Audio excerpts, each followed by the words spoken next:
Chers frères africains, je viens devant vous aujourd'hui pour vous faire passer un message. Et comme des millions d'Africains, je viens exprimer un ras-le-bol général. Oui, c'est vrai que tous ne pouvons pas prendre la parole, parce qu'il y en a qui sont privés justement de cette prise de parole. Mais quand nous pouvons le faire, faisons-le. Ça peut nous aider.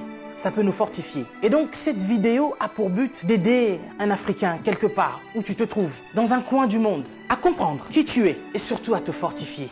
Cette vidéo est surtout pour bannir ce complot, cette théorie de la peur qu'une fois encore les colons mettent en place pour tuer davantage d'Africains. Nous sommes passés par des multiples choses et nous avons survécu. Et donc, ce qui nous arrive aujourd'hui, nous survivrons, chers Africains. Nous vaincrons. On nous parle d'épidémie, on nous parle de pandémie, on nous parle même de guerre. Mais laissez-moi vous dire que nous ne sommes pas seulement en guerre. Nous les Africains, nous sommes en deuil, nous sommes en deuil, nous sommes en deuil depuis des siècles, depuis que les colons ont mis leurs pieds sur notre continent, depuis que nous avons été colonisés, depuis qu'on nous a volé ce qui nous appartenait, depuis que des gens mal intentionnés ont compris la valeur du continent africain. C'est depuis ce jour-là que nous sommes en deuil. C'est depuis ce jour-là que l'Africain, l'homme noir, meurt. Nous mourrons depuis des siècles. Nous mourrons à petit feu, mais nous mourrons en masse. Ce n'est pas le Covid-19 qui va venir nous faire peur. Ce n'est pas cette épidémie qui va venir nous faire peur parce que nous sommes passés par des génocides. Et ce depuis... Laissez-moi vous rappeler une chose. Est-ce que vous connaissez un peu l'énocide colonial belge qui a eu lieu entre 1885 et 1908 par le roi Léopold II. Ce roi qu'on appelait humaniste philanthrope, il y a eu au moins un tiers de la population congolaise qui en est mort de ce génocide noir. On a coupé les bras à nos ancêtres parce qu'ils refusaient d'aller au front pour notre caoutchouc et notre ivoire. Et depuis, il y a eu tellement de génocides. Vous savez que nous avons été esclaves, pas seulement les 400 millions de déportés dans le monde, mais ceux qui sont restés même sur le continent africain sont aussi restés esclaves, et ce jusqu'à nos jours. Et oui, vous allez me dire que nous sommes au 21e siècle, bien sûr, mais nous ne sommes pas sortis de la colonisation. Vous savez, il y a des dates que l'on dit importantes, comme 1848, où nous parlons de l'abolition de l'esclavagisme. Il y a eu un décret qui a été signé. Chers Africains, on nous ment depuis 1848, où il y a eu l'abolition de l'esclavage. Nous avons jamais été décolonisés. Nous sommes toujours colonisés. Tout ce que nous faisons, ils mettent leur nez dedans. C'est vous qui ne comprenez pas. C'est vous qui ne comprenez pas que vous êtes forts. Nous sommes forts. Nous sommes puissants et nous sommes plus résistants qu'eux. C'est pour ça qu'ils ont peur de nous. Nous avons résisté au choléra, nous avons résisté à Ebola, nous avons résisté à la malaria, nous avons résisté au palu. Nous résisterons au Covid-19. Ils veulent vous faire peur? Ils veulent nous faire peur? Il faut être prudent. Oui, la Bible nous recommande d'être prudent, mais pas d'avoir peur. Ils nous alarment sur cette épidémie qui n'a même pas encore tué 100 000 personnes. Mais en Afrique, c'est des millions d'âmes qui se meurent chaque jour de la famine. Eh oui, laisse-moi vous éclairer, vous ouvrir les yeux. Je vous ai dit que nous étions plus qu'en guerre, nous sommes en deuil. Nous sommes en deuil. Et c'est depuis qu'on nous a colonisés. Nous n'avons même pas pu pleurer nos morts, pour beaucoup, parce qu'ils les entassaient dans des fosses communes. Parce qu'il y a encore, à l'heure où je vous parle, nos frères qui sont en Libye et dans tous ces pays que vous connaissez, où il y a encore la traite des Noirs. Les esclaves modernes, il y en a encore. Et vous imaginez avec ce fléau d'épidémie, il y a encore des fermes humaines aujourd'hui. Nos frères sont en train de mourir et nos dirigeants sont conscients. Mais que font-ils? C'est plus qu'une pandémie, c'est plus que cette épidémie. On veut vous faire peur aujourd'hui. Lavez-vous les mains, lavez-vous les mains, lavez-vous les mains. Il n'y a pas d'eau potable. L'Africain, il est en train de mourir parce qu'il n'y a pas déjà d'eau potable. On se lave les mains. Ok, nous allons nous laver les mains. Mais avec quelle eau? Vous parlez de confinement? Oui, l'Africain veut rester chez lui. Il n'y a pas d'électricité. L'Africain va manger quoi? Et c'est aujourd'hui, comme par enchantement, cher président, que vous signez des décrets de crise. Et vous vous posez la question, comment vous allez faire pour nourrir la population? Mais de quelle population vous parlez? Ces gens meurent depuis des années. Il y en a qui sont au pouvoir depuis plus de 40 ans. D'autres qui sont morts parce que justement, ils ont été destitués. Si on ne les avait pas chassés du pouvoir, ils seraient encore en vie. Vous êtes sans pitié, cher président. Vous et vos dames de fer. Vos enfants, n'en parlons même pas. Ce sont des people. Vous êtes à l'image de vos parents. Mais vous qui gouvernez, qu'est-ce que ça vous coûte d'offrir des hôpitaux décents aux Africains? Vous savez, nous sommes ici en France. Les personnels soignants sont en crise, sont en larmes depuis des années. Ils crient au scandale de ce qui se passe dans les hôpitaux. Pour nous autres qui avons des membres de nos familles qui travaillent dans des hôpitaux, nous savons ce que c'est. Ils nous racontent l'enfer de ce qui se passe dans les hôpitaux français. Mais du moins, nous avons des hôpitaux décents. Mais nous crions à la crise sanitaire. Mais en Afrique, c'est comme si c'est maintenant que vous vous réveillez. Je n'arrive pas à dormir. Je me vois mal aller dormir sur mon lit. Alors que je pense à tout ce continent africain qui est en deuil. Et ça depuis. Je me dis, mais cette épidémie, cette pandémie, si ça devait toucher le petit peuple, qu'est-ce que nous allons devenir? Mais Africains, laisse-moi te dire que nous avons vaincu toutes ces épidémies. Choléra, Ebola, malaria, palu. Nous vaincrons ce petit Covid-19. Nous sommes plus forts que ça. Nous sommes bien plus forts que ça. Peut-être que je ne suis pas au courant, mais jusqu'à présent, ceux qui ont apporté cette épidémie, ce sont des gens qui sont venus de l'extérieur, les étrangers. Et puis ça touche des personnes qui sont bien placées, des gens qui, je pense, ont une belle vie. Mais ce petit peuple qui vit dans des bidonvilles, ce petit peuple qui vit des conditions sanitaires incroyables, Dieu préserve ce peuple. Cher Africain, laisse-moi te dire que tu es fort. On veut t'affaiblir mentalement pour te faire comprendre que tu es faible. Et voici que ça fait des siècles que l'homme noir meurt de la drépanocytose. Personne ne cherche le vaccin. Personne ne cherche à soigner cela parce que, dit-on, c'est la maladie des Noirs. Mais soudainement, on nous parle d'un vaccin pour aider la population noire face à cette pandémie de Covid-19. Nous n'avons que faire de vos vaccins.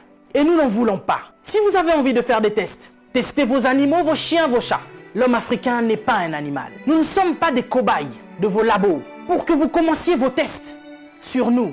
Ça fait des siècles que vous nous testez. Ça fait des siècles que vous nous faites souffrir. Depuis que vous avez découvert que le continent africain était le jardin d'Éden, vous ne voulez pas nous lâcher. Nous souffrons, mais nous sommes en train d'enrichir plusieurs. Nous mourons de faim alors que nous nourrissons plusieurs. Quelque chose m'a fait rire il y a quelque temps. 23 Italiens retrouvés clandestinement sur un port nigérian. Ah, depuis quand l'Italien rentre clandestinement au Nigeria? Parce que vous voulez aller vous réfugier en Afrique maintenant? Il n'y a pas très longtemps, sur vos côtes, vous chassiez les migrants de vos côtes. Votre Premier ministre a dit qu'il ne voulait plus. Il en avait marre de cette invasion africaine sur ses sols. Nous avons vu un migrant noir mourir dans les eaux de Venise sans que personne ne lui porte secours. Parce qu'il était noir, parce qu'il était africain. Nous avons tort parce que nous sommes africains ou parce que nous sommes riches de nos sols? Parce que nous avons de quoi manger et de quoi nourrir toute cette planète. C'est pourquoi l'Africain souffre. Mais Africain, laisse-moi te dire que tu es fort. Laisse-moi te dire que tu es vaillant. Laisse-moi te dire qu'il en faudra beaucoup plus pour te vaincre. Ils ont essayé de nous décimer par l'esclavage. Ils n'ont pas pu, nous sommes encore là, et plus nombreux que jamais. Et nous sommes plus résistants que jamais. Parce que tous ces microbes auxquels nous faisons face chaque jour ne réussissent pas à nous décimer. Ce n'est pas un Covid-19 qui va décimer le peuple noir. N'ayez pas peur, tel est mon message. Je vous invite, chers Africains, à devenir beaucoup plus forts. Ne faites pas confiance à ceux qui nous gouvernent. Ça fait des lustres qu'ils sont là. Ils prennent leur retraite tout en étant présidents. Ils ont du mal à lâcher ce fauteuil qu'ils pensent être éternel. Qui a déjà fait 200 ans au pouvoir? Êtes-vous assez fort pour faire 300 ans? Vous n'arrivez même pas à faire 100 ans. Mais vous êtes tellement médiocre, ignoble. J'ai suivi plusieurs de nos présidents africains qui ont copié le discours du président Macron. Bande de marionnettes, bande de gigolos. Vous n'êtes même pas capable d'écrire vos propres discours, au point où vous devez copier sur ce que Macron dit. Lui-même, il est en train de mentir à la population française. Son gouvernement nous ment depuis le début. Et vous, vous suivez Macron pour continuer à mentir aux Africains? Mais nous, vous nous mentez depuis des siècles. Vous nous mentez et encore vous nous mentez.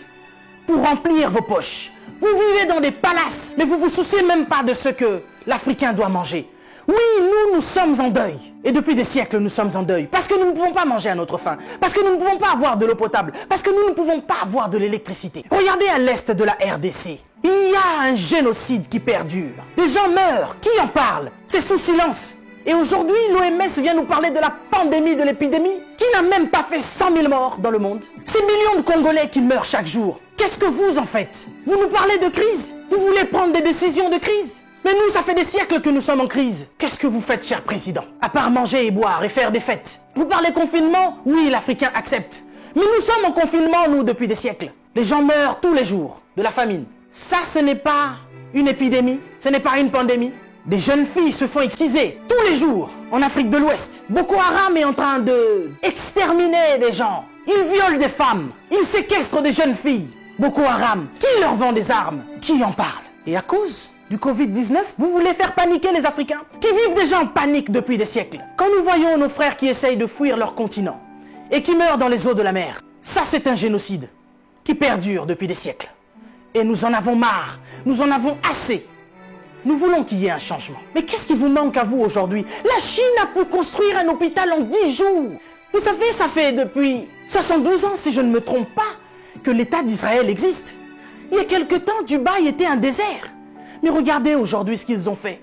C'est parce qu'ils sont ensemble qu'ils ont pu construire ce qu'ils ont fait. Mais qu'est-ce qui vous manque, cher président africain, pour nous construire des hôpitaux décents? L'Angleterre a pu construire un hôpital en 2 semaines seulement pour faire face à cette crise sanitaire. Dieu est bon.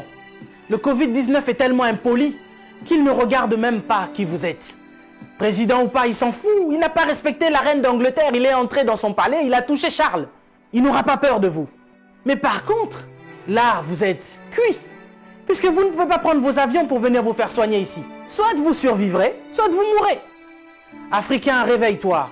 Africain, lève-toi. Si Martin Luther King est mort, si Rosa Parks est mort, si Malcolm X est mort, si Mandela est mort, si Winnie Mandela est mort, nous sommes là pour porter encore plus haut l'étendard de l'Afrique. Et continuer à dire que tant que nous aurons le souffle de vie, nous allons continuer nos revendications. Si cette épidémie ne vous réajuste pas, ne vous enseigne pas, pire va encore arriver. Vous passerez, l'Afrique sera encore là, et l'Africain aussi. Cessez votre méchanceté, cher président. Donnez-nous de l'eau, donnez-nous de l'électricité, construisez des hôpitaux, arrêtez de faire mourir l'Africain par la faim, parce que nous, c'est pas le Covid-19 qui nous tue. Nous mourrons déjà de la famine. Pendant que vous avez fait des provisions pour vos maisons, ce petit Africain, il va manger quoi, lui? Cette épidémie passera. Nous sortirons de là, certainement. Mais vous n'allez pas vous en sortir ainsi, devant le tribunal de Dieu. Mais avant le tribunal de Dieu, ici sur cette terre, vous serez jugés. Africain, sois fort. Que personne ne te fasse peur. Respectez les règles d'hygiène, mais n'ayez pas peur. Nous sommes forts. C'est Dieu qui nous protège. Et que Dieu vous protège, cher Africain. Que Dieu vous garde là où vous êtes. Le combat n'est pas encore fini. Ça ne fait que commencer. Que Dieu nous fasse justice.